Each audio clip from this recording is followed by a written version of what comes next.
What we saw here today was a revolution. Хотите узнать, что происходило на Украине? We've invested over $5 billion to assist Ukraine in these and other goals. Вы знаете, в большой политике, о чем бы ни говорили, все равно будут говорить о деньгах. NATO has expanded into 13 countries, up to the borders of Russia. 13 countries. The focus has to be on not allowing this crisis to turn into hot war between Ukraine and Russia. Эта тема очень опасная. Это тема войны. Сегодня спокойно никто не должен себя чувствовать. Просто систематический грабеж населения, грабеж граждан, грабеж украинского народа. И, конечно, люди уже устали от этого произвола, от этой совершенно сумасшедшей коррупции. The people's growing discontent made Ukraine more vulnerable to outside forces, and a new kind of warfare was launched, one not known before, the color revolutions. Demonstrators clash with police, hundreds of thousands protesting the results of the election and calling for a new vote. Ukraine has had two color revolutions in its 24 years of independence. In 2004, crowds of people descended upon Kiev, marking the start of the Orange Revolution. At that time, Ukraine became once again a battlefield of two forces, the Russian and Western governments. The culmination of this conflict took place during the presidential elections in November of 2004. The two major candidates, Western-backed Viktor Yushchenko and Russian-leaning Viktor Yanukovych, of 2000 almost equally shared the votes of Ukrainians. By the way, calling Viktor Yushchenko Western-backed is not an exaggeration. His wife, Katerina Yushchenko, is a former U.S. State Department official and worked in the White House during the Reagan administration. The Russian Federation recognized the Donetsk People's Republic and the Lugansk People's Republics in the Donbass region of eastern Ukraine. For weeks, the Biden administration and its close ally, the United Kingdom, took the lead in warning of a Russian invasion of that country. Both countries and their EU and NATO allies have invented such conjecture out of whole cloth in the past. I personally recall false tales of Iraqis taking Kuwaiti babies out of incubators, weapons of mass destruction which never materialized, Libyan soldiers taking Viagra to commit mass rape, the leaders of any nation the US doesn't like of killing their people, or Russian bounties paid to the Taliban if they killed Americans. No one who calls themselves an anti-imperialist should have believed this latest story either. But Vladimir Putin made all points moot when he called the bluff and upended a scheme to kill the Nord Stream 2 pipeline, agreement between Germany and Russia, and to impose more sanctions on Russia than already exist.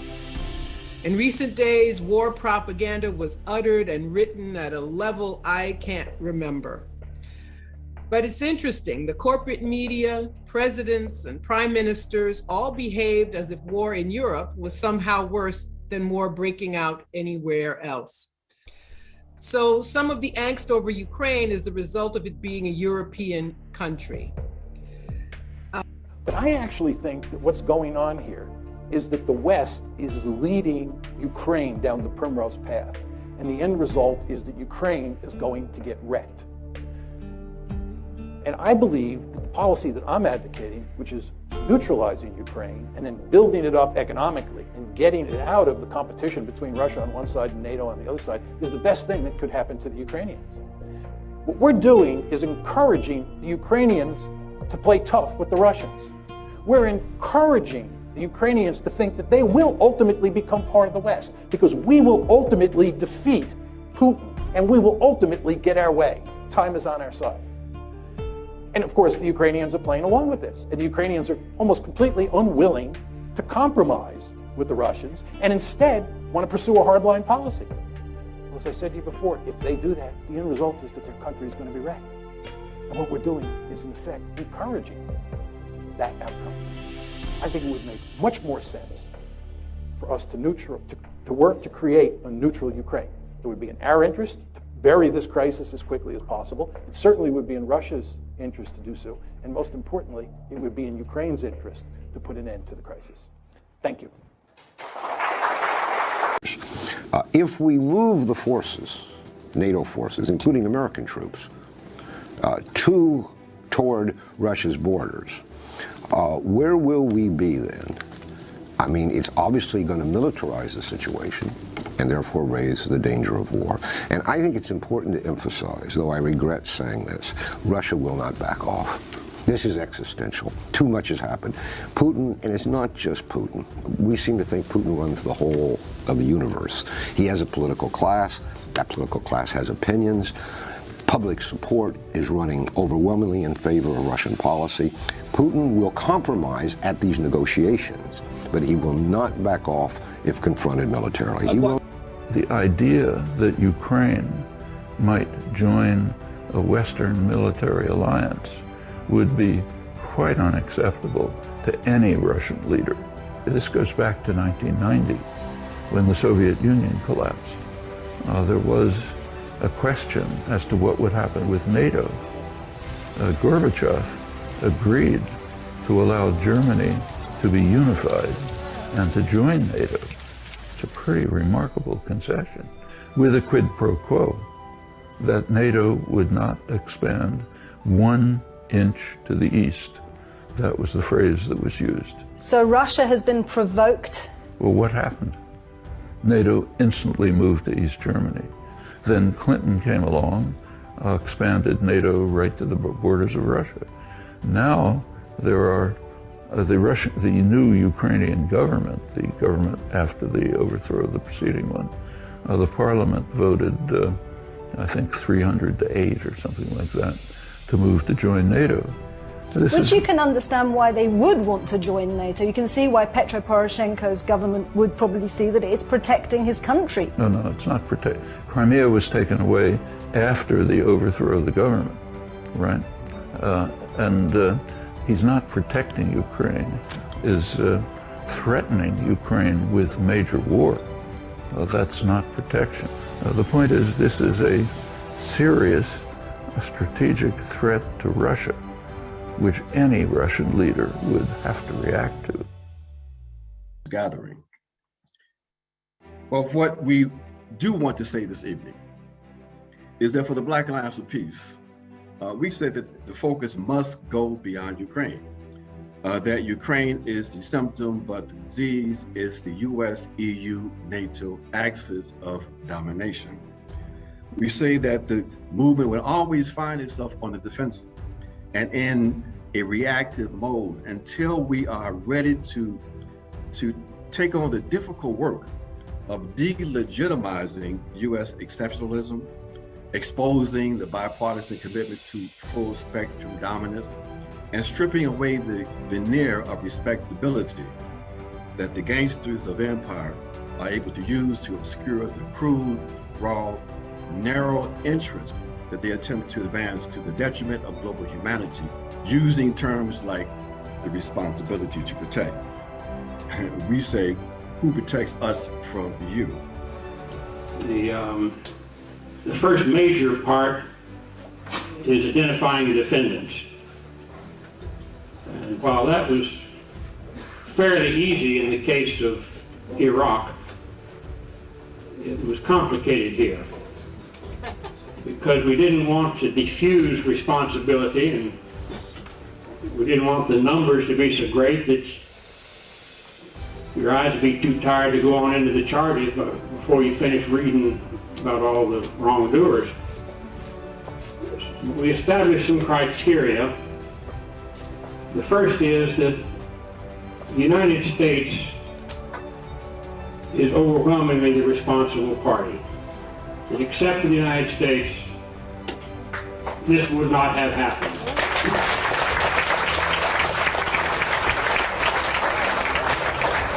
I don't like to say that because, like Kamu, I'd like to be able to love my country and still love justice. But you can't blanket the truth. So we've indicted first President Clinton, Madeleine Albright, William Cohen, the military general officers, generals, and admirals who were directly involved in the planning of the assault and the conduct of the assault, and the military personnel, the men who flew the planes and didn't have to, the deck crews and ground crews that loaded the bombs and the depleted uranium missiles and all the rest, even if they were still teenagers, because we have individual responsibilities too.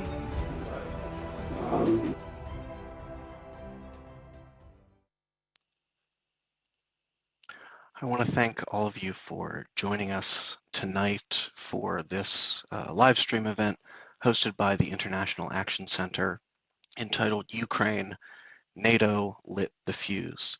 Of course, what you just saw were a number of speakers identifying the run-up to this conflict. And one of the things that we are going to talk about tonight, and we hope you come away with a greater understanding of, are the roots of this incredibly dangerous conflict that has erupted in Ukraine. My name is Teddie Kelly. I am a member of the International Action Center in Philadelphia. We're going to have a great panel of speakers tonight, and I'm going to introduce them shortly. The last voice you saw in that short video clip compilation was of Ramsey Clark, who is one of the founding members of the International Action Center, who unfortunately passed away in April of last year. Ramsey Clark was one of the greatest class traitors in US history. He was the US Attorney General under President Lyndon Johnson, and by the 1990s had become a strong anti-war advocate, linking with some of the most militant anti-war forces, both in the United States and around the world. That clip you saw was him speaking at the International Tribunal of US and NATO crimes against Yugoslavia, which we will be speaking about in part tonight as a way of understanding this current crisis in Ukraine. I want to also let folks know that the United National Anti-War Coalition, which is a broad coalition of anti-war forces across the US, has called for a week of action this week from March 1st to March 7th to expose the US role in this crisis in Ukraine. We'll be sharing that link in the chat once again, and we encourage you to find an action in your area, and if you're planning on hosting an action or a demonstration, to list that there so other folks can join. I want to get to our speakers, but I just want to say that one of the reasons we are having this event tonight is because one of the most concerning things that can happen in the United States is when every sector of the ruling class, both the Republicans and the Democrats, both the military and the corporate media, are speaking with one voice, a single voice and a single vision of aggression. This is how we know historically that a broader war is possible, if not imminent. And we have seen that taking place now. Since the Russian incursion into Ukraine, we have seen truly scary responses from both the conservative media and the liberal media calling for attacks on Ukraine, calling for escalation of NATO bombing and no-fly zones. And we are here to say that there is a deeper problem than just what we are seeing taking place in Ukraine, and it has its roots in the West. It has its roots in the threatening expansion of NATO, and it is indeed part of the broader campaign by the United States to destabilize its enemies around the world. But enemies of the United States are not necessarily enemies of the US working class. So I hope that you'll stick with us tonight. You'll put your questions in the Q&A section of this Zoom meeting, and you'll put your questions in comments on YouTube and Facebook and Twitter, where we're also live streaming. And without any further ado, I would like to introduce our speakers for tonight. First, we have Sara Flounders, who has focused on NATO for a long time, my entire life. She has co-authored 2 books on NATO produced by the International Action Center. The first entitled Hidden Agenda, the US-NATO Takeover of Yugoslavia, NATO in the Balkans. She was in Yugoslavia during the NATO bombing in 1999. We're going to be hearing from Sara first to give us an orientation on tonight's event. We are also joined by Jacqueline Luqman from Black Alliance for Peace and co-host of By Any Means Necessary by Radio Sputnik, which is now removed by many podcast platforms as a result of Western censorship of anti-imperialist media. Finally, we are also joined by Danny O'Brien, a member of Workers' World Party in Portland and a U.S. Army veteran who grew up in Portland. So as we start tonight's event, once again, I want to thank everyone for joining us. We have hundreds of people on this Zoom call. We have dozens more on Facebook, YouTube, and Twitter. Sara, I wonder if you could start tonight by telling us why this Ukraine threat has its roots in NATO expansion. Well, thank you, Teddie. And I think we'll all address that, but I want to just open this discussion by saying this war could end today. Today, if the US would commit to stopping their pumping of billions of dollars of lethal arms and US advisors into the Ukraine. If they would stop their actively shelling along the 1,200-mile Russian border with Ukraine. We're being carpet bombed by the media, and unless we have a concrete demand, disband NATO, no to NATO, end NATO, and a coherent explanation of what's happening, NATO is encircling Russia with military bases. If we don't have a demand and an explanation, we get pulled in by the war propaganda. We're rootless, we're really cast adrift. And we're in the first days, the early days of a really world-threatening crisis.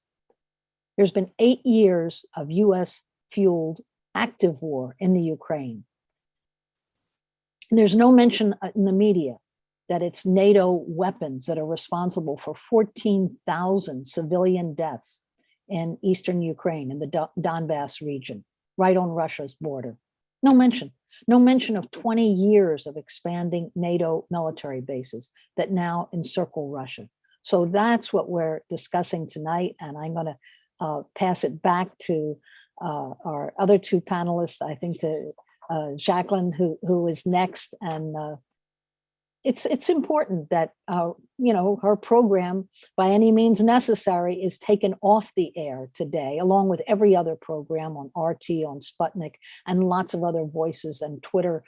And there is a shutdown, there is a censorship that's going on so that only the voice of war is allowed to be heard. And we're going to have an active campaign on that. So thank you. Thanks, Sara. So Jacqueline, what exactly have you been saying that has gotten you censored by the US corporate media? Well, we Black Russians have been saying that this issue is not about Putin. And, for those who didn't catch the joke, the Black Russians is a joke. It's important to keep some kind of levity, even in the midst of serious repression from the state, because you have to hold on to your humanity when it's being attacked. And really, this censorship from the state that actually happened without any notification, no fanfare, no nothing. Our podcasts were on Spreaker and Spotify and Apple iTunes yesterday, and friends of the show, listeners called in or sent us messages on Facebook or through Twitter saying, I was listening to your podcast and it cut off in the middle, and I went back to reload it and it's gone. So that's how we knew that our content had been taken down from these podcast platforms. And it's very interesting that we, two Marxist, Leninist, socialist, Black organizers, Black radicals who focus on the liberation struggles of working class, poor, and oppressed people in this country, and connecting those struggles to working class, poor, oppressed, and colonized people around the world. It's interesting and telling and indicative of just who gets targeted when the fascism of the state is deployed in full force. Because let's be clear, censoring the media, quelling the alleged First Amendment rights, and crushing dissent, that is fascism. Absolutely, that is an aspect of fascism. And it's interesting that it is we Black radicals who are at the forefront of this fascism. Our voices of not just anti-war, but anti-imperialism. And I think that's an important distinction that we must make, because it's one thing to be opposed to war, and that's great, and everyone should be opposed to war.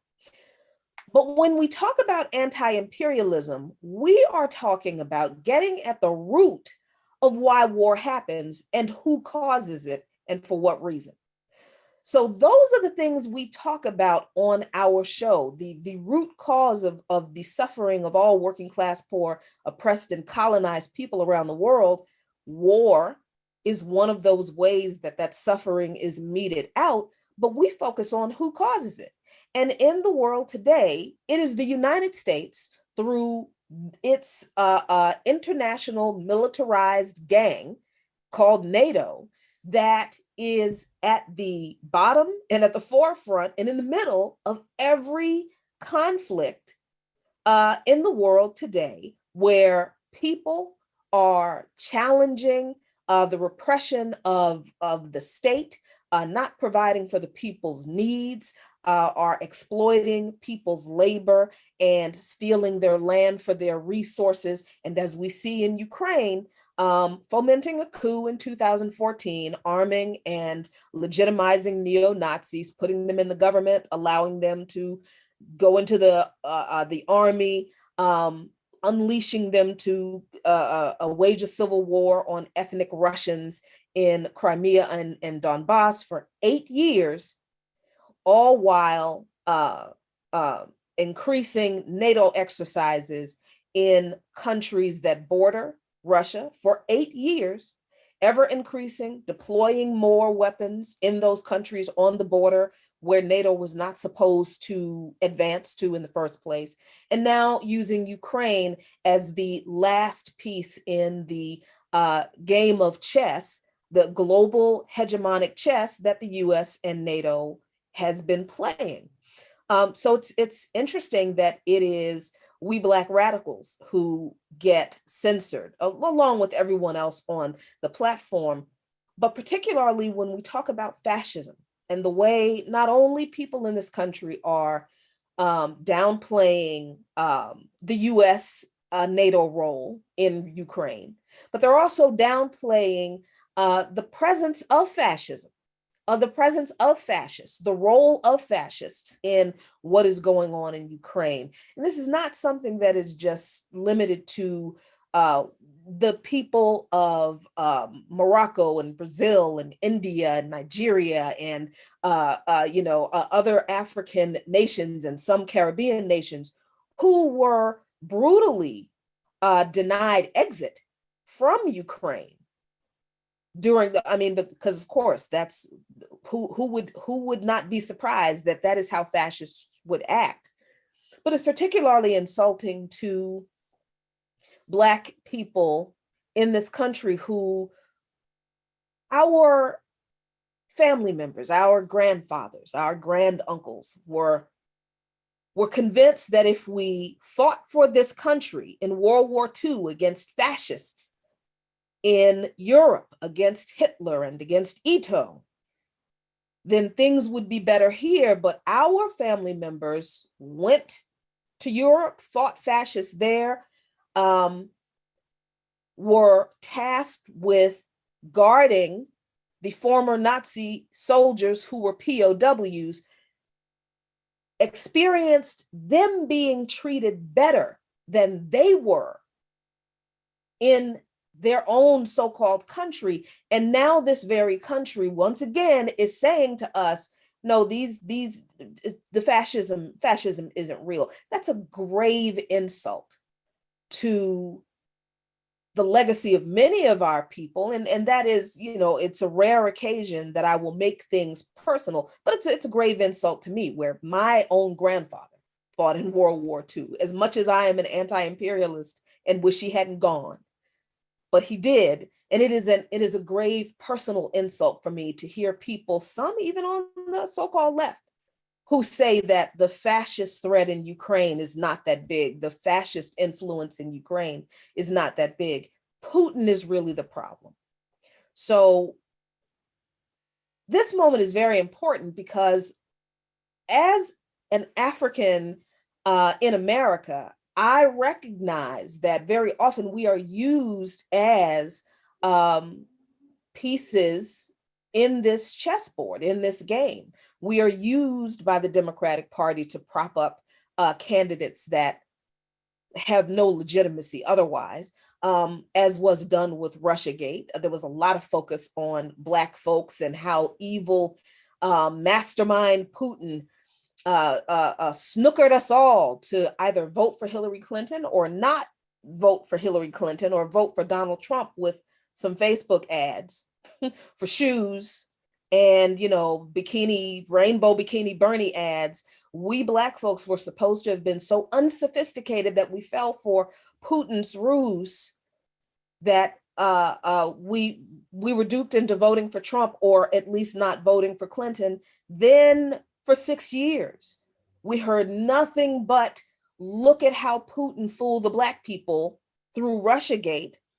And then we had another 4 years of Putin colluding with Trump, or Trump colluding with Putin. And we just got this barrage of Putin, Putin, Putin, Putin. He's our problem for 8 whole years. The entire time there's a civil war going on in Ukraine, fomented by Barack Obama and Joseph Biden, John McCain, Victoria Nuland, with weapons from NATO, not being reported in the news at all. All of the struggles of working class, poor and oppressed Black, Latinx, and other people, LGBTQ people, completely ignored here domestically. But the defense budget increases. Joe Biden is elected because, look, you have to vote for him because we have to get rid of Trump, because we have to protect the Black people that Trump is going after. Once again, we're used as pawns in this game of imperialism. And now at the end of this, and it may not be the end of this, and now we are told, the very same people used by the Democratic Party we're the patsies for why Hillary lost. We're the reasons that people have to vote for Joe Biden, who said he wasn't going to do anything for anyone anyway. And now here we are 2 years into Biden's administration being told by Biden's administration and many of the people who said that we had to vote for him to get rid of Trump, to protect the least among us. Now Biden and all of those people are saying, you don't see fascism in Ukraine. It's not that big of a deal. You're exaggerating. So all of these things are incredibly important, along with the history of this coup in 2014 and where it fits in the larger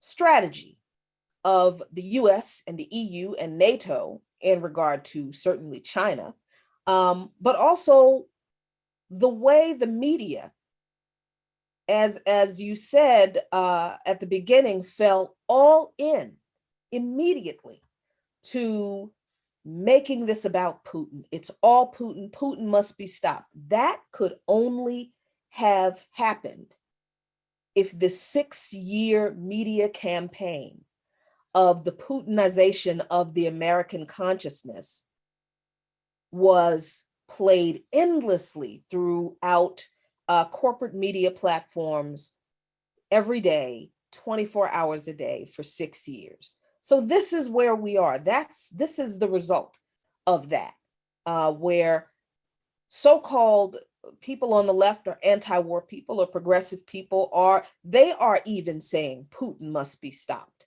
And let's not worry about the fascists in Ukraine, and NATO is not the problem, it's Putin. So these kinds of conversations are very important to have, because we will never have peace in this world unless NATO is disbanded and the empire of the US is stopped. So those are my opening comments, and I return the focus to you, Teddie. Thank you. Thank you so much, Jacqueline. That was beautifully said. And I'm so glad that you highlighted in particular the ongoing and repeated insult to the Black nation, to cynically, on the part of the US, the cynical advocating for national self-determination of any poor soul who is propped up as a buffer to US official enemies, while continually denying autonomy and the right to self-determination of Black people here in the US. We need only remember that Franklin Roosevelt, John F. Kennedy, these were Jim Crow presidents.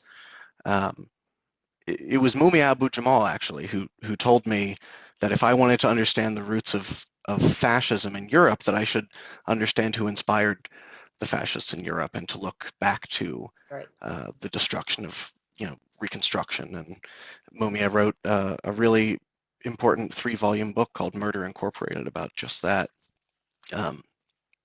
We also, on this panel, we have multiple generations of anti-war and anti-imperialist activists. For my entire life, certainly, U.S. global hegemony has controlled at least the narrative, if not the material reality of the world. But I want to ask Danny now, bring in Danny. You wrote a recent article that I thought was excellent about 10 points of how we should understand this Ukraine crisis. And I wonder if, in addition to that, you would talk about your experience of being a U.S. military veteran and how you came to understand what U.S. empire is. Yeah, thank you, Teddie. And thank you, Sarah and Jacqueline. I'm not going to say too much different than what you said. I think I'll just rephrase it because that's wonderfully said. But yeah, I was in the Army. It's kind of a funny story. I read a lot of Captain America as a kid, and I watched King of the Hill and didn't know it was satire. And I was just inundated with truth, justice, and the American way. And that propaganda really got to me. And I joined the Army, and immediately it started to unravel.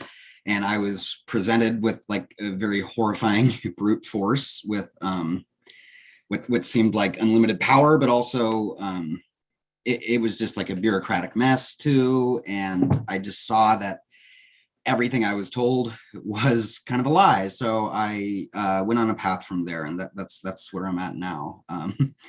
That's my experience. But yeah, I wrote just 10 points that I think break this down, and I think really make sense of this and say what the media is not saying, because it's not saying pretty much anything at all. It's really saying against that this is unprovoked, that this is a new conflict. I think most people don't realize this has been going on for more than a few weeks. So yeah, I can read these points to you. And yeah, good, what's up? So really the first most important thing to know is about the culprit of this whole conflict is about the North Atlantic Treaty Organization. And NATO was founded in 1949, right after World War II. It was made to have US capital begin to lead its influence and begin to plant its influence in Europe. It was also made to hamper the construction that was going on to rebuild the damages from the war and the socialist bloc, and to stop any form of socialism from succeeding in that reconstruction. It's strictly a military alliance. I think there's a lot of articles that kind of put it out as some charitable organization or some lofty club, but it's really just a military alliance. Its main rival was the Warsaw Pact during the US-led Cold War that was only made to defend itself from NATO and from NATO's encroachment on its territories. The Warsaw Pact is gone, but NATO has not only stuck around, but it has expanded twice its size since the dissolution of the Soviet Union, despite repeated promises that it would not move 1 inch eastward from unified Germany. But in fact, since the dissolution of the Soviet Union, NATO has grown 14 members in size, while during the entire Cold War, it only gained about 4 members for that whole period. So that's what you need to know about NATO, and that should be shocking. And that expansion is very important here. That expansion is the crux of this whole conflict. Every time it's taken a trading partner from Russia and put it into the NATO bloc, it's restructured its trade away from Russia and towards the European Union. And every time that happens, that does very real, very material damage to the Russian economy. And the second thing you need to know about this is what's happening in the Ukraine. The Ukraine has historically been one of Russia's largest trading partners. It was in the Soviet Union, it was the breadbasket, which the US equivalent is like the Midwest, where all the food production is centered. And it was a very important part of the Soviet Union's economy. Following the dissolution of the Soviet Union, it continued good trade relations with Russia until NATO and US intervention to stop this and to restructure its trade, again, as is the pattern. The Ukraine is geographically divided by the Dnieper River. I don't know if I'm saying that right, so my apologies for mispronunciations. And kind of politically divided by it too. West of the Dnieper River is, there's a lot of kind of pro-Western sentiment, and east of that is not only kind of pro-Russian sentiment, but also majority Russian populations in both ethnicity and language. And in 2014, the US, through NATO, led a coup in the Ukraine, which put in power many groups of fascists, neo-Nazis, and ultra-nationalists, including the Azov Battalion, which has direct Nazi symbology in its battalion insignia, and has also been officially incorporated into the Ukrainian National Guard. And the right sector, which is just another Nazi group, and these people are in power. And these people have been waging a civil war on the Donbass, that region east of the Dnieper River, for 8 years, because 2 independent separatist republics in the Donbass, Donetsk and Lugansk, because of a workers' uprising against this fascism and the privatization and looting of their industries, declared themselves separatist republics. And the Kiev government, the coup government, has been shelling them and engaged in civil war for 8 years since. So this is not a new conflict. This is a very ongoing conflict. So Russia, every time this has happened, and including this 2014 coup, is increasingly threatened. They're increasingly weakened economically, and they're increasingly put into a position where they are being baited towards a military response, which is what we have seen, but it is not the start of this. It's what we have to remember, because the US has funneled $5 billion over these 8 years to fund these fascist, paramilitary, neo-Nazi, ultranationalist groups to fight against the Donbass region. And now Russia has made a response, and we're blaming it all on them. And our response so far has been sanctions. And if the media's narrative, if we're to take the media's narrative that Putin is a dictator, that Putin is a mastermind that's been playing with the American public for all this time, then anything we do, anything the US and NATO does should theoretically then be against Putin, against the Duma, and against the military. But instead, there's been a wave of sanctions against Russia. And sanctions do not affect the government. It does not affect the military. It only has drastic effects on the civilian population. People are cut off from fuel. They're cut off from parts. They're cut off from food and medicine. They can't trade or travel or leave or use their banking. Like they can't use anything. It's directly an attack on the civilian population here. And that's wrong. Even if you are against Russia's response, you should not advocate for the total destruction of their innocent civilian population who had absolutely nothing to do with any military response. Another big part of this is that the US and Europe, although we think of them as buddy-buddy, are competitors. They are all capitalist nations and they will all backstab each other when given the chance. And the US is given the chance right here. Russia and Germany have been in talks for something called the Nord Stream 2 pipeline, which would give gas from Russia to Germany and all the countries in between. And the US is selling fracked gas to Europe at a much higher price than this. This would undermine their trade in that industry. And they do not want any of this. They want all the trade with Europe. They don't want Russia to benefit from that. They don't want Europe to benefit from Russia. They want them beholden to their prices and to their products. And that competition is a large part of this. They will send Europe into this conflict to destroy and devastate them, to get to a point of debt that's followed the other world wars, where the US is in a prime position to restructure these economies, restructure these trade relations, and put things in its favor again and restore its hegemony. And the US military, speaking from experience again, is a brutal force. It has a horrible track record of lying, bringing countries to ruin, bringing about wars that are stagnating decades long, that do nothing but destroy the civilian population and end in no resolution. We've seen this in Vietnam. We've seen this in the Korean Peninsula. We've seen this in Iraq, in Afghanistan, in Syria, now in Yemen, Somalia, in the Ukraine, all of these places, Yugoslavia. The US has lied to get here. It has made up fake causes of war that have been debunked. We have to think back to the WMDs that were never there, that brought us into the Iraq war. And we really have to think, are we siding with the US and NATO after their track record, after everything they've done, after how they've provoked Russia, after how this has been completely orchestrated by them? And again, the single voice should scare us because it's warmongering, it's saber rattling, it wants war. But we don't want war. Nobody in Russia wants war. Nobody in the Ukraine wants war. The working class, nobody in any of these countries wants to see their life torn apart by war. Europe will see inflations, declining in wages. We'll see that too. We'll see rise in gas prices in the United States. We'll see a cultural uptick in racism and xenophobia. We'll see in the Ukraine, the country completely torn apart because of the meddling of the US and NATO in its government, in the provocation of Russia. And in Russia, these sanctions will completely devastate the civilian population for decades to come. I've seen things on the mainstream lauding these sanctions, but still saying things that Russia may not recover for a decade. And these sanctions are really destroying Russia, the Russian people. And this destruction is not one-sided, it is across all sides. And we cannot be for US escalation of this conflict or NATO's continued expansion. I think that's all I got.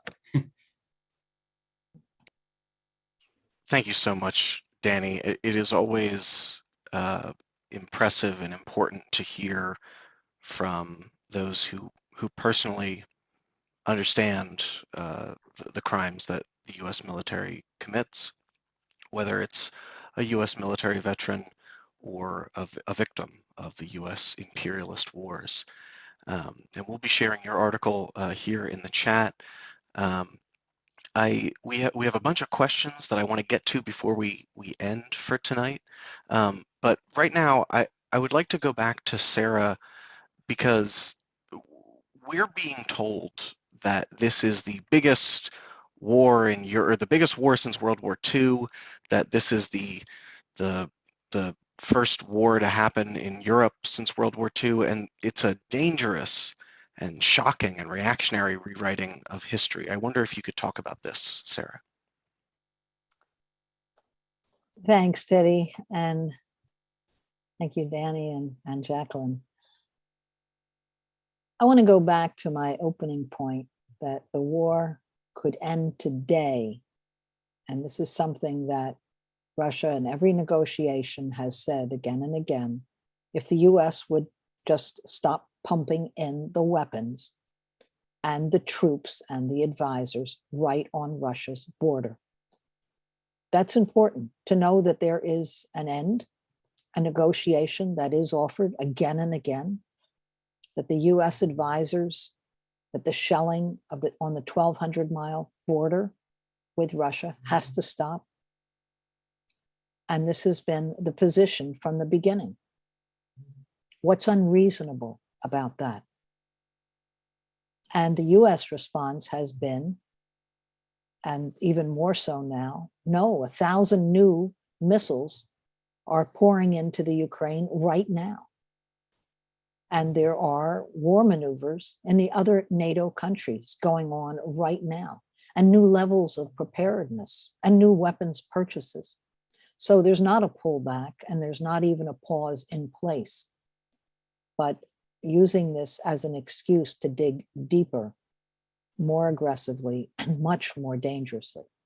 Now, Ukraine is supposedly not yet a NATO member, still supposedly neutral, but it is in fact a de facto NATO member. In fact, it is completely dominated and controlled by US military strategists. Now, it's been a 25-year campaign, as we've been saying, of the US NATO war machine. And there have been during that time demonstrations and rallies and campaigns and international tribunals, and many, many books have been written, all kinds of defining just what NATO is as a military machine. This is not just a nice little US funded NGO. This is the actual weapon itself. It's encircling NATO. NATO is encircling Russia with bases, doubling its membership. We should have had some of those maps that show its membership grown more than double. And along with membership comes this whole array of lethal missiles and staged war maneuvers.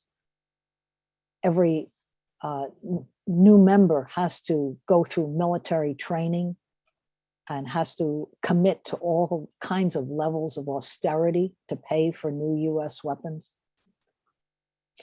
So this is just part of what we're talking about as an aggressive war. Now, we're told again and again that this is the biggest war since World War II. That's simply stated as a fact. Biggest European war in decades. This is a rewriting of history.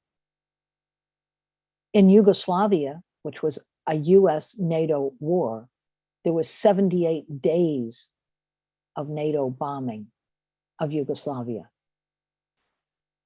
28,000 bombs, along with literally hundreds of thousands of anti-personnel little bomblets that shred people. They hit 480 schools. We produced a book where we listed the name of every school and its address that NATO bombed. They hit 480 schools and 14 tanks. So it was a war against the people. It hit 33 hospitals. I was in Yugoslavia during this time, and in front of the emergency room, they bombed with anti-personnel weapons. You'd have to pick your way across flagstones so you weren't blown apart, families rushing in with injured children. I mean, the weapons that were used in Yugoslavia, horrendous. And the hospitals all with giant red crosses painted all over them to say we're a civilian target. Didn't stop them from being targeted.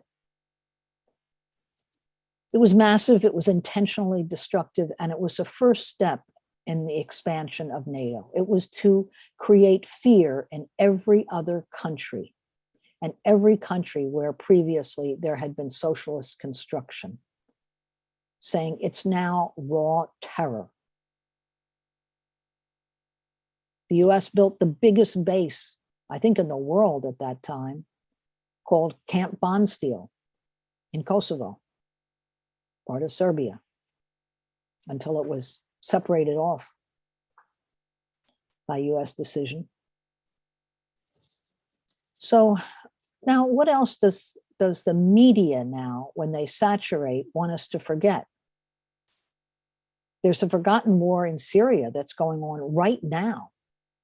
This is NATO right now. And they are engaging in bombing and arming still thousands of mercenary fighters. They still are running camps protecting ISIS, their paid force. Syria has demanded again and again that US troops and bases and bombers leave Syria. Hasn't happened. How can that be forgotten when the media is screaming about Russian troops in Ukraine? How about US troops in Syria? And I'll tell you, I was also in Syria during a time of the bombing. Some of the oldest cities on the planet, and you see the destruction and what US bombs do to destroy the culture and the traditions. There's a US-backed war in Yemen and a US naval blockade of Yemeni ports. And there are US troops in AFRICOM that are tearing up Africa today, ever since the complete destruction of Libya. 7 months of NATO bombing in Libya. Let's not forget that. When they say the biggest war in decades, the biggest war of our lifetime, the biggest war since World War II, that is a lie. It's a fraud. It's a rewriting of history, and we can't allow it to happen. We have to say no to NATO, but remind everyone what a NATO war is, what it did in Libya. Highest standard of living in Africa, and just laid waste, along with the assassination of Gaddafi, the assassination of other leaders of Libya. That's the way NATO fights a war. We can't forget the war in Iraq, the complete ruin, the years of sanctions. And we've just seen a few months ago the end of the war in Afghanistan, where finally US NATO troops were forced out. And what was the response? Impose such sanctions on the country that Afghanistan faces famine. So let's talk about the wars right now, along with the war in Ukraine and the NATO role. But let's talk about it in the context of a war on the world by a giant military machine that is commanded by US imperialism. And US imperialism needs war. That's what we got to say again and again, needs war to control whole regions of the world, to control the markets. It's not just a miscalculation with Russia. US capitalism is threatened that the biggest investor in Russia, that the biggest investor in Russia is the EU, the European Union. That's threatening to them. And US capitalism is threatened that Germany and other EU countries have a growing trade with Russia and with China. And by the way, China is really a target in this. Russia is like step one, but a lot of this is really about how to stop China. That's how they see it. It's a threat to corporate power and to the billionaires. It's not a threat to us, to working people. Can I add something to that too? Yeah, You sure. mentioned the danger of like a NATO war. I'd just like to remind everybody that there is a part of NATO, I think it's called Article 5, but if one NATO member gets attacked, the rest have to come to their aid. Which means we've seen the mobilization of media in the past few weeks for a single issue and for reframing a narrative. If something were to happen like that brought a response to a NATO country, that is a domino effect and would lead to total war because of that clause. That's a very slippery slope built into the framework of this organization. And that should scare us. That should scare us that NATO is even a belligerent in this war at all because of that clause. That's very true. That's very true. Yep. Now, Okay. And capitalism. I would just like to, no, go ahead, Yeah. Sarah. All right. They're also threatened that the EU and especially Germany is purchasing a substantial amount of their oil and gas from Russia. That's threatening to them because they think in terms of markets and who dominates them. And now the United States is the biggest seller of gas, fracked gas. It's fracked gas, but they are the biggest seller of gas in the world. And so they got to sell this gas. It's deep frozen into liquefied natural gas, LNG, and transported across oceans, and then has to be reheated and put through different kinds of pipes. It's a very expensive, complex process. It's only possible if they can stop the cheap gas that's coming from Russia into Europe. So this is a war for markets, for money, for domination. Now, in closing, I want to say something about the sanctions because there's a whole range of sanctions, and then we're going to open this up of sanctions imposed on Russia. Now, there are a number of countries refusing to go along with it. First of all, there are already 41 countries that are under US sanctions. It's a third of the world's population, and it's a crime against humanity and intended to be a crime against humanity. But so obviously they're not going to be part of sanctioning Russia. They're already bound hand and foot by sanctions. But it's interesting that not only China and Iran and Venezuela and Cuba and Ethiopia and Syria and Serbia among the sanctioned countries aren't part of the new sanctions on Russia, but also so far India and Pakistan and Indonesia and Brazil, Argentina and Mexico, right on our border, they've refused to take part in the sanctions on Russia. Also Nigeria and South Africa and Turkey, a NATO member. And there are a whole number of other countries. The news is so controlled, you got to search for it country by country to see who's not going along with the sanctions. Now, there'll be a lot of pressure on these countries to comply.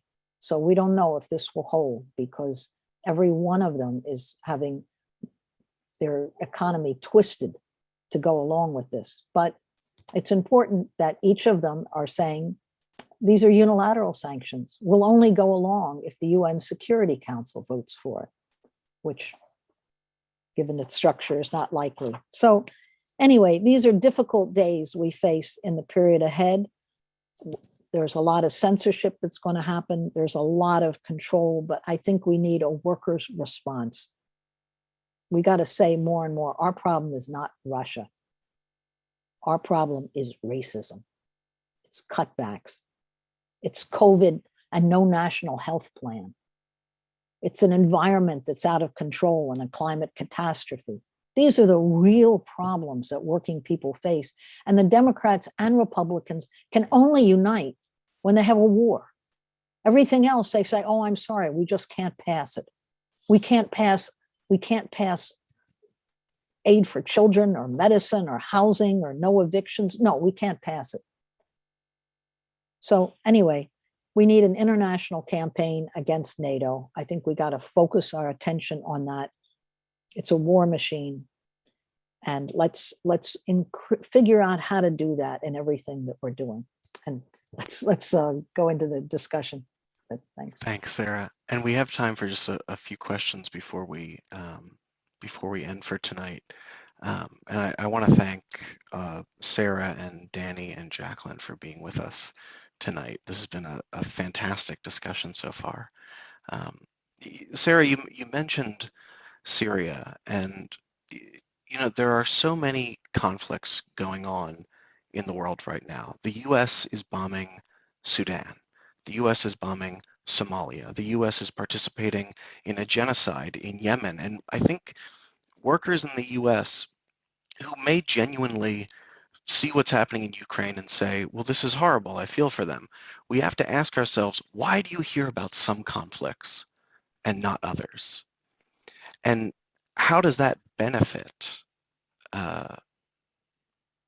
the current ruling class to highlight some conflicts and not others? I had the privilege of being in Syria last May, and I saw the effect of 10 years of US instigated war.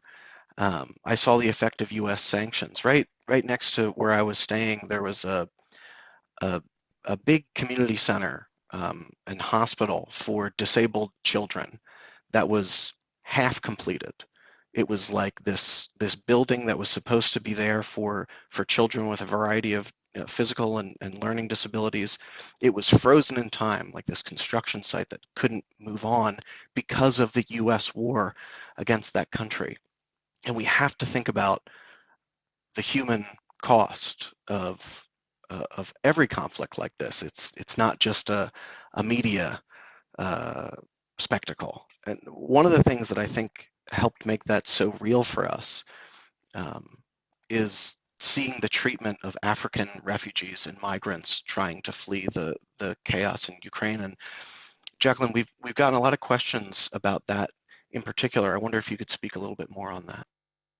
Yeah, that's a very important question. And for me, as a Pan-Africanist and as an anti-imperialist, it's very important, because when you understand that imperialism, US, NATO imperialism, their axis of domination along with the EU are the reason students from many countries on the continent and throughout the Caribbean are studying in places like Ukraine. It's because it's less expensive to go to Western style universities in Ukraine than it is to go to a university anywhere else in Europe.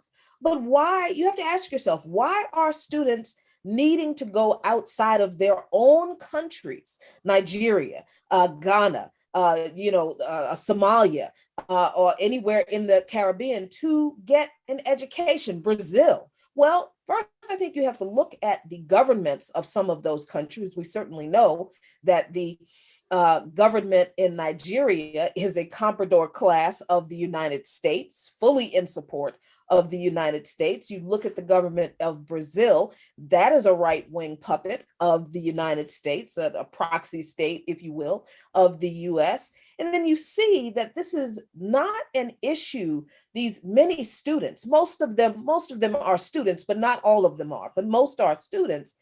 Then you see that we have a situation where imperialism has created conditions where people in their home countries cannot afford to get a decent education, number one. But then the question of what is a decent education? Well, the decent education is dictated by the imperialist powers that controls the system in that country.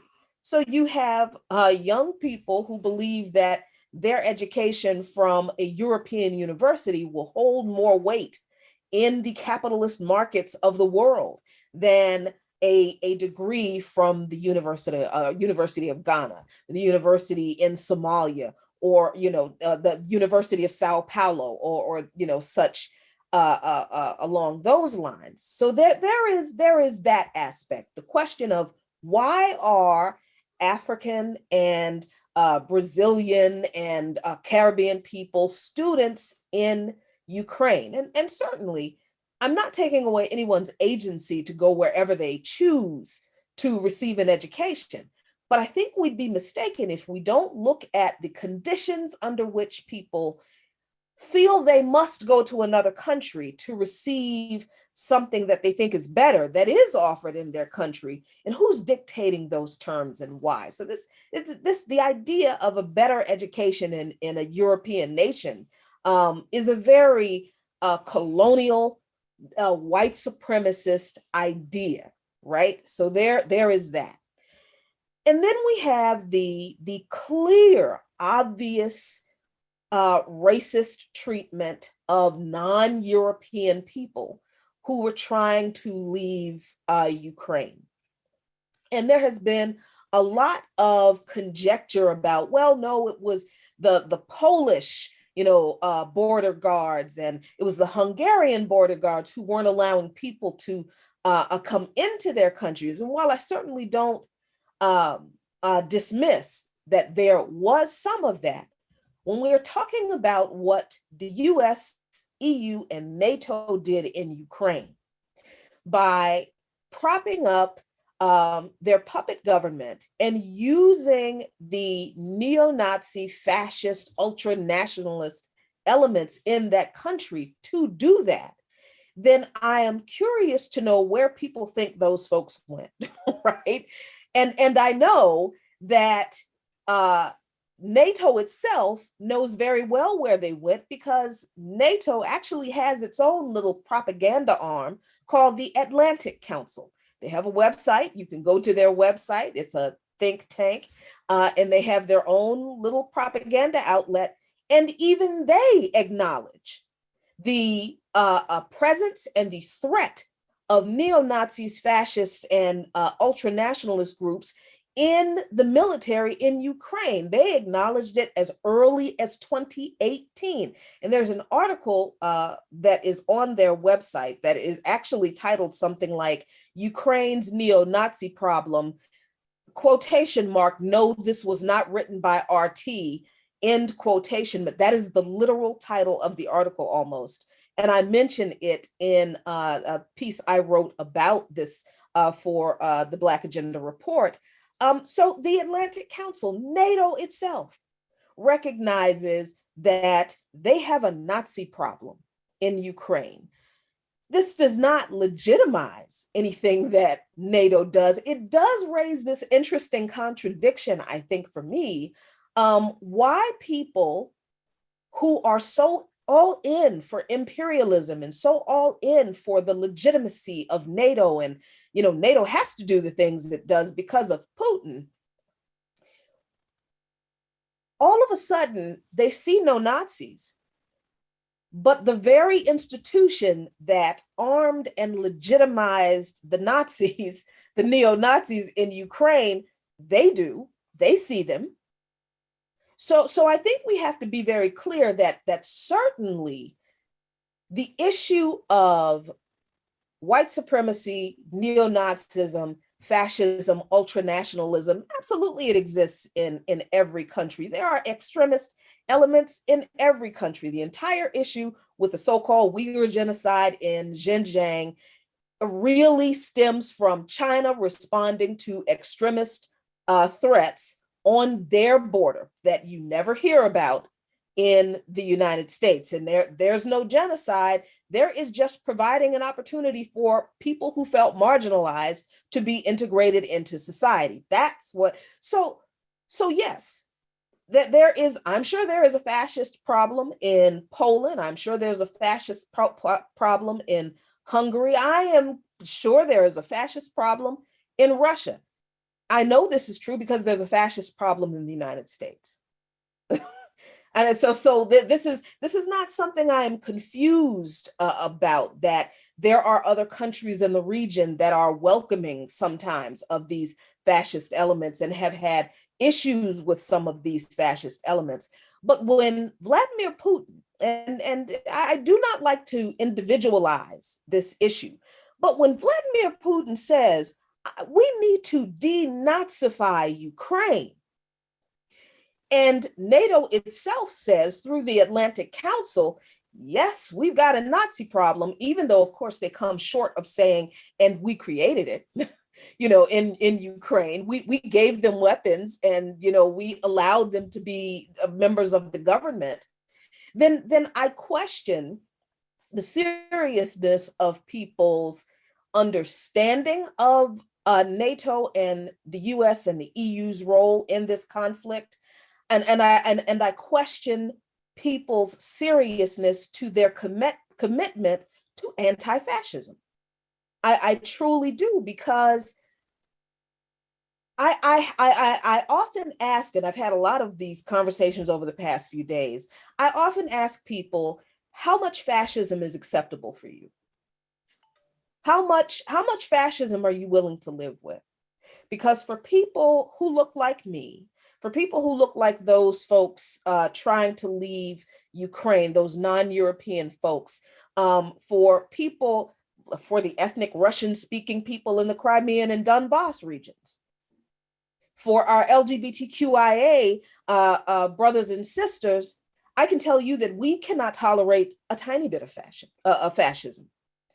But since we live in the country where I would argue fascism was probably born, modern fascism was born, I understand why we are confused by these things. We are intentionally propagandized into narrowing the focus of what fascism really is and who is really behind it by making one person the strong man, the boogeyman. That is not the issue here. And so I want to also say that understanding the imperialist underpinnings of why students from so many countries are in Ukraine to study, and their treatment by the imperialist actions of US and NATO, it also connects me and my struggles and the struggles of colonized people in the United States, because we are a domestic colony here, African people in the United States. This is another way that we connect. We are shown to be connected to the struggles of working class, poor, and oppressed people on the continent and throughout the global South, Cuba and Venezuela, and Haiti, and yes, Iran and in China, absolutely. So the idea that there is any allegiance with this settler colonialist, white supremacist, patriarchal project called America that will somehow benefit me as someone whose ancestors were the people who literally helped build this nation, that is a false. That is a false relationship, because if I were American, I wouldn't have to be fighting for my rights still in this country. I didn't say that, Malcolm X did. So I understand that my allegiance is not to America or Americanism or American exceptionalism or the United States, and it certainly is not an allegiance with the US and its imperialist hegemonic pursuits through its white supremacist, militarized international gang, NATO, and its complicit actors, the European Union. My alliance is not with those people. My alliance and my connection is shown through these conflicts. My connection with the people who are in the crosshairs of these conflicts is shown through these contradictions that we raise. The fact that the United States bombed Somalia just a few days ago, also imposed sanctions on Somalia for moving the date of an election. I would like to know who is going to impose sanctions on anyone in the United States for closing down polling stations, moving early voting days, denying mail-in voting. Who is imposing sanctions on any of the governors who do that? This government was supportive of the bombing of Gaza just a few days ago, and the continued brutalization and repression of those people in the apartheid state of Israel. Who is posing sanctions on anyone who continues to prop up modern day redlining, all manner of segregation, de facto segregation in this country, all of the racial disparities that continue to exist? Who's going to sanction the United States for these things? Exactly. And my allegiance is certainly to the people on the continent of Africa, the working class and poor and peasant class of people on the continent who struggled against NATO before AFRICOM existed. NATO was pre-AFRICOM. So it is difficult, and I will admit, it is difficult not to personalize my responses, because this is not about, how Jacqueline Luqman feels.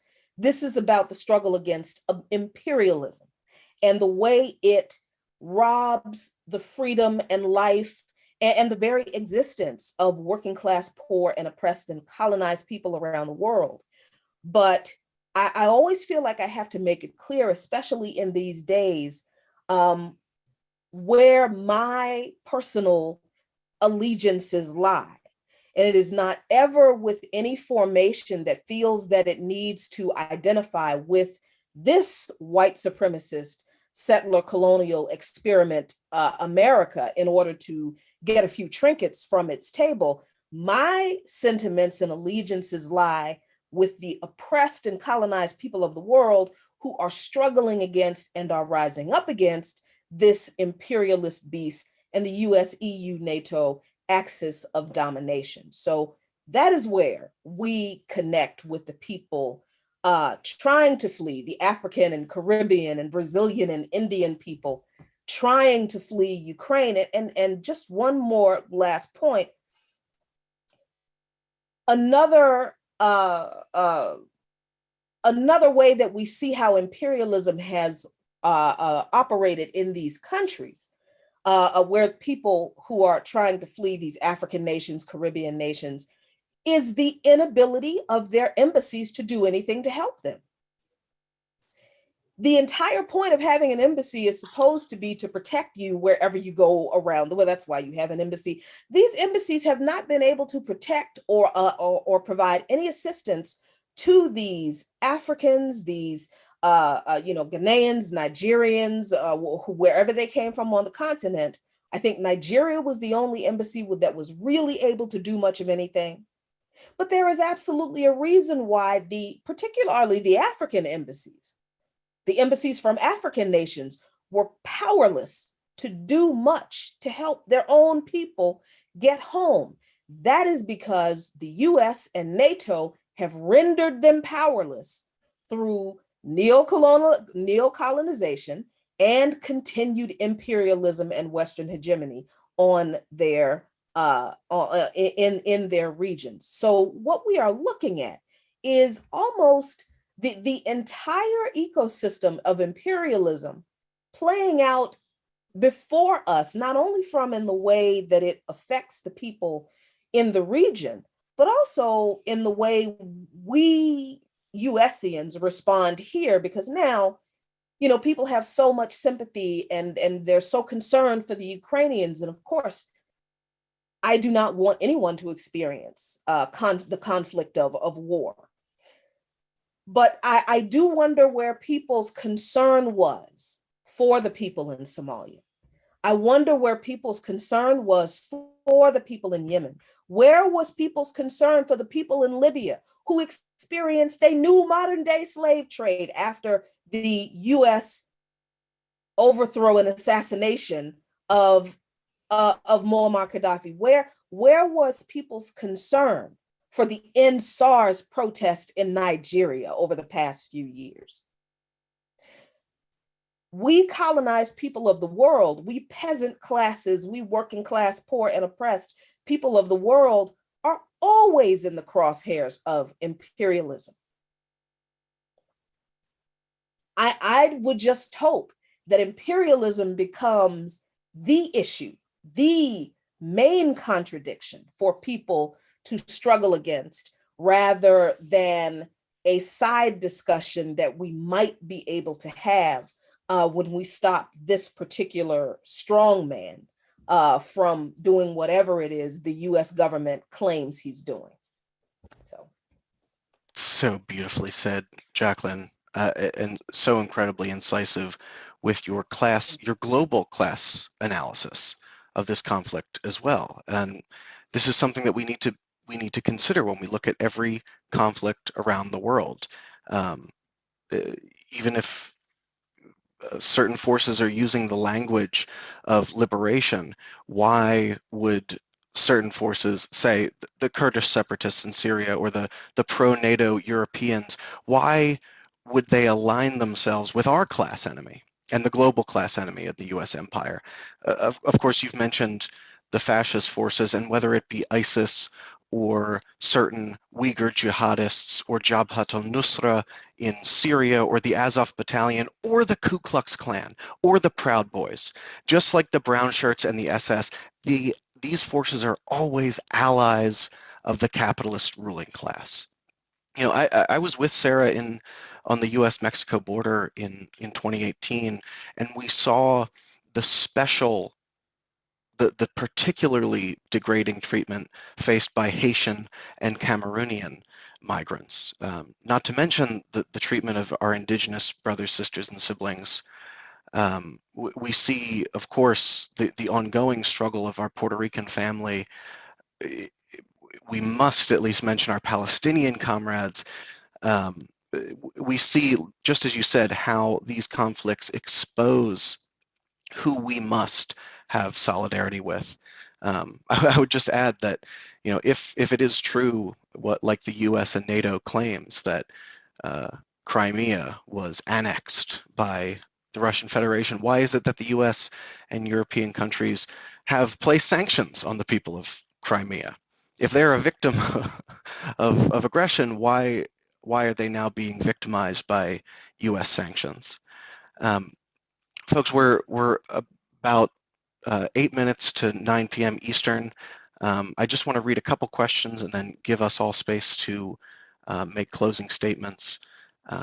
Joe Piet in Philadelphia raises a great point about how the U.S. was able to trick Saddam Hussein to attack Kuwait, and U.S. forces got the green light to invade Iraq and impose regime change there at heavy cost, of course, to the Iraqi population. Isn't the U.S. doing the same thing now in Russia? We see both in China and Russia Western attempts to break the influence that these countries have over their own regions. And I wanted to raise this very important point from Monica Moorhead as well. There is such nauseating demonization of Putin, which is nothing new whenever U.S. imperialism sets its sight for recolonization and domination of whole regions of the world for profits. We need only look to recently President Assad in Syria, Fidel Castro in Cuba, and so many of the, while you were speaking, Jacqueline, I thought of Thomas Sankara as well. I mean, we see so many actual revolutionary leaders being demonized, as well as the leaders of official U.S. enemies. But I want to raise this question as a way for us to maybe make closing remarks. It was a good question.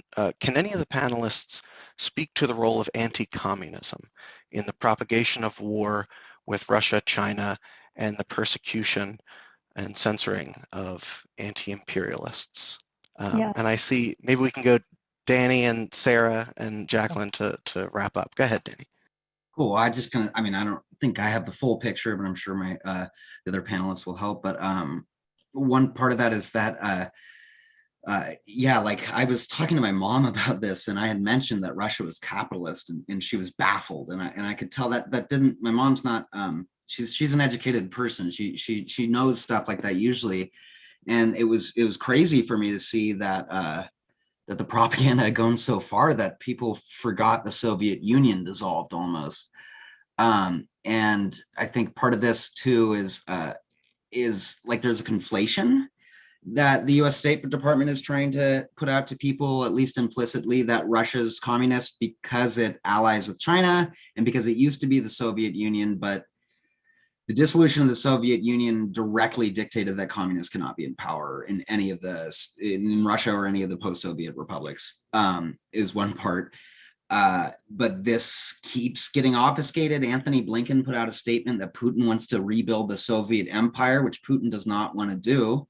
And it's just, the US has an enemy that's nebulous, that's never explained, that it can, and that's communism. People don't know communism. That's the point of anti-communist propaganda, is to keep people from knowing what that philosophy and what that ideology entails, and to be able to rework it as a nebulous enemy, like how the word terrorist was being used in the 2000s and how communist was being used before, and it's just being used again.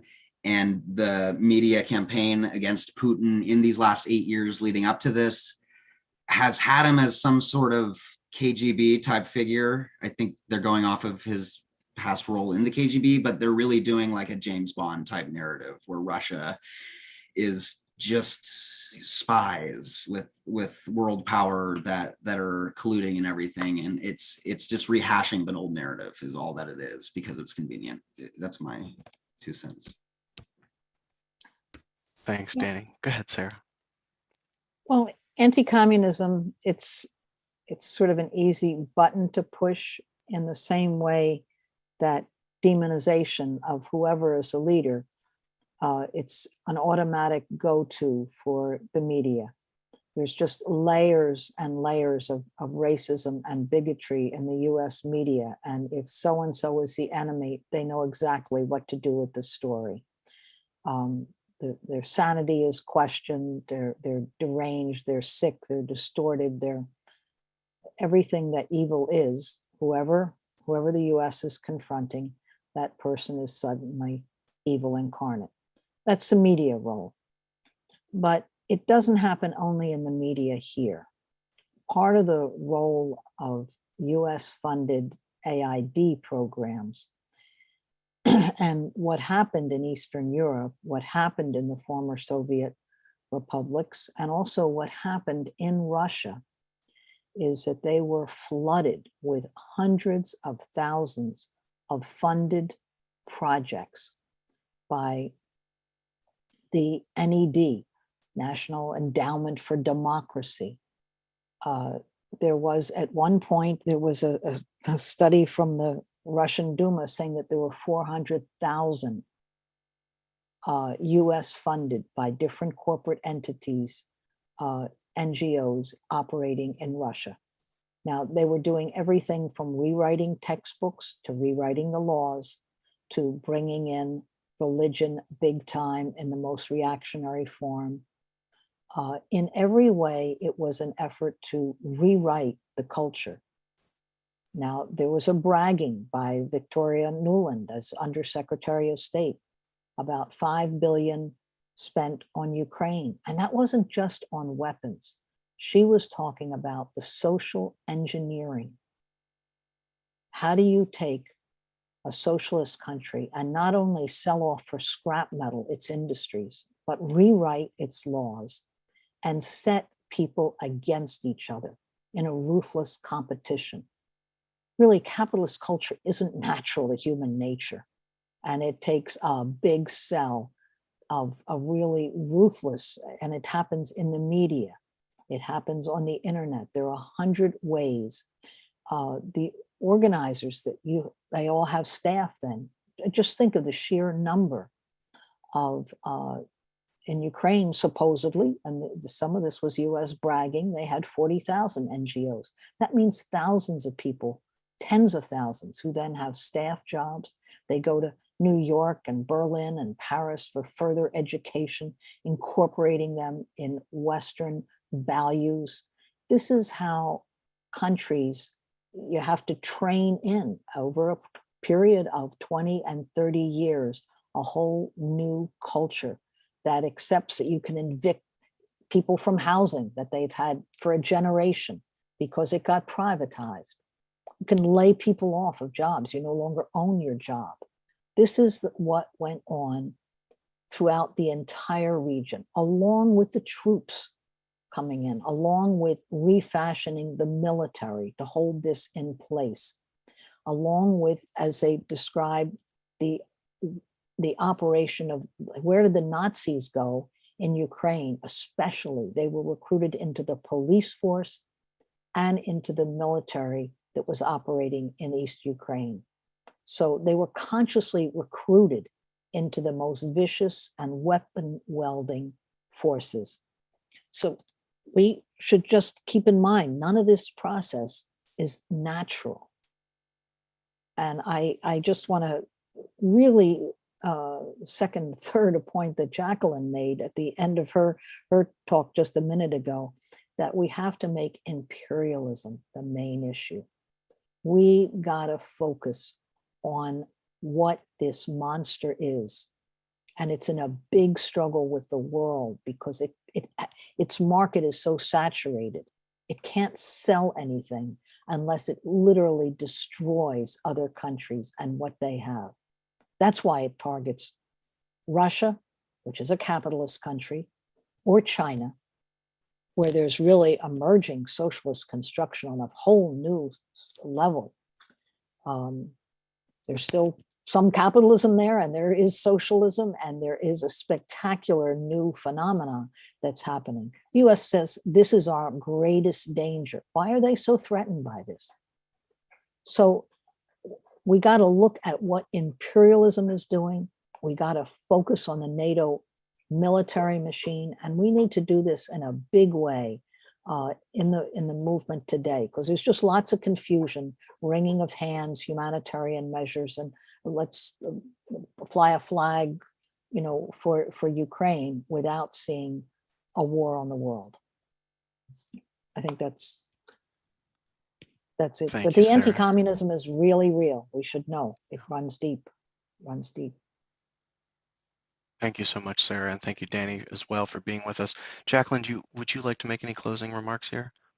Yes, about the anti-communism. This again is such an important part of the history of liberation struggle for African people, because the communist label was usually used to discredit Black people who were struggling for self-determination. You brought up Thomas Sankara and so many other African leaders who struggled to loose their chains from their colonial masters and choose for themselves, once they were pursuing that freedom from colonialism. What was the system most of them chose? The Thomas Sankaras, the Samora Machels, the Patrice Lumumbas, and what was the system they chose?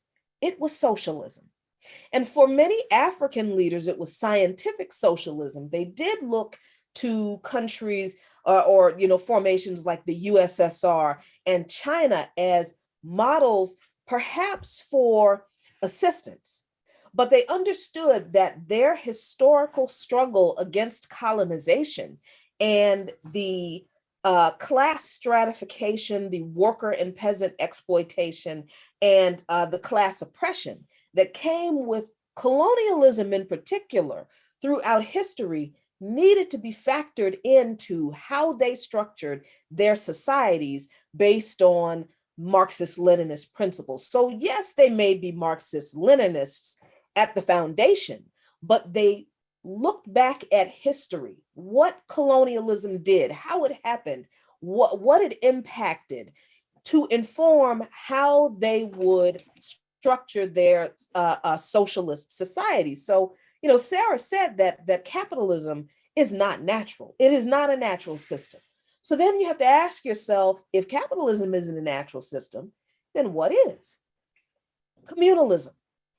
Communalism is the natural system, economic, if you want to call it that, but usually it is the natural system of indigenous people. And unfortunately, this is yet another what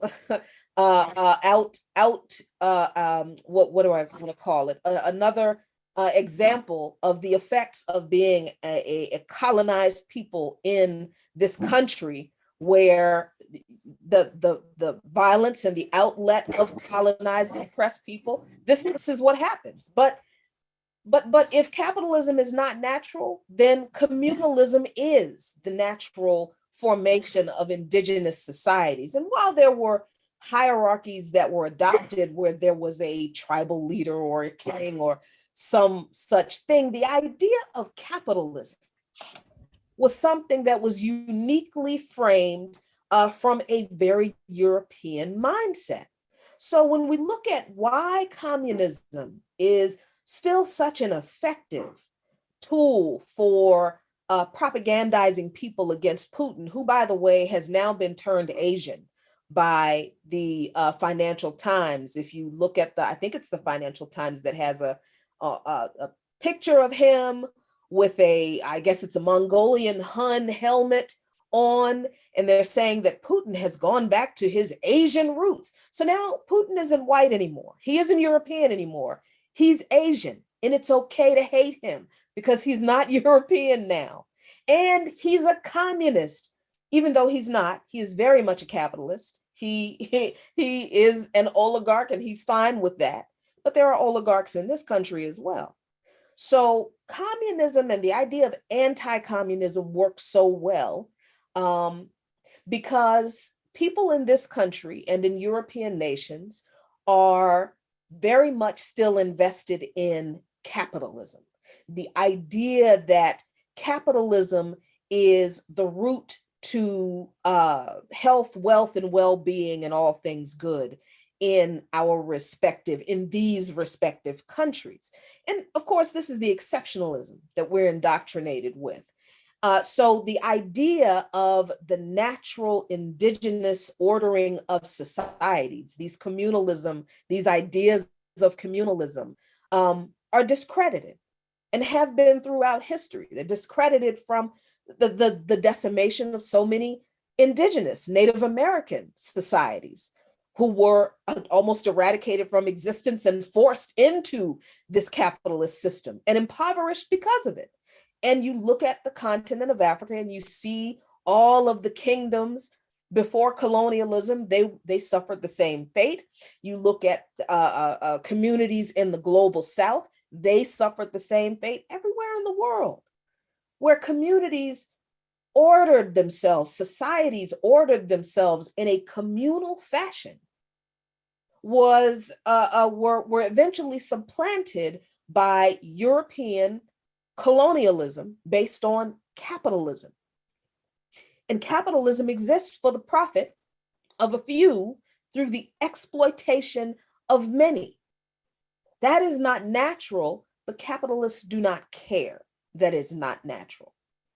So the reason communism works so well is because we still want to get the bag, to be honest. We still think that our liberation will come through chasing the bag. And, if we can get enough exposure and enough likes and enough followers and get enough Patreons and, get into the right think tank and, get enough letters behind our name and make enough money, then we will be free. But in a capitalist system, none of us are free. The only people who are free are the ones who are at the very top. And in a certain way, even they are chained to this ideology of capitalism because they have to oppress and kill so many of us to continue to make the money that they do. But our concern cannot be with those at the top because they're not hurting.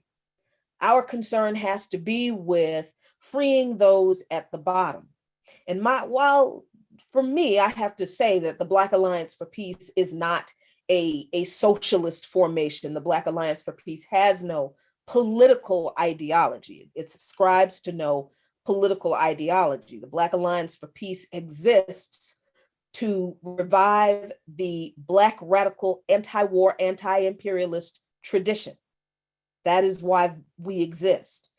But personally, I would love to evangelize all of my working class, poor, oppressed, and colonized people to socialism. That may not happen. That is okay. But what I do want to make sure that we do is that we evangelize to those people that they can struggle against this system. They are power. The power is in the masses, and we can win. Now, if we don't struggle, we do not deserve to win. But if we struggle, we dare to win. And I believe we can.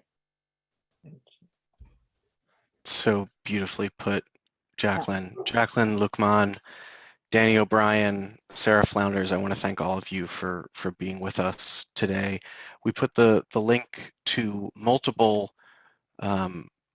actions that are going to take place from March 1st to March 7th against US imperialism, against NATO expansion and NATO aggression.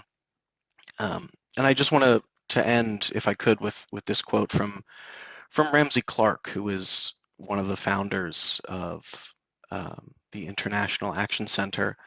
He said the overriding purpose of the US from the beginning right through to the present day has been world domination. That is, to build and maintain the capacity to coerce everybody else on the planet, non-violently if possible and violently if necessary.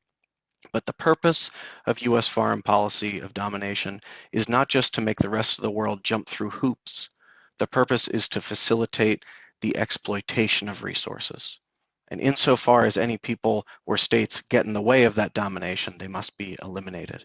Now, Ramsey Clark wasn't a communist, but you can see how much one evolved from being an agent of the US state to making a statement like that. Personally, for my entire life, the world has been defined in part by US global hegemony, and we are entering truly a multipolar world.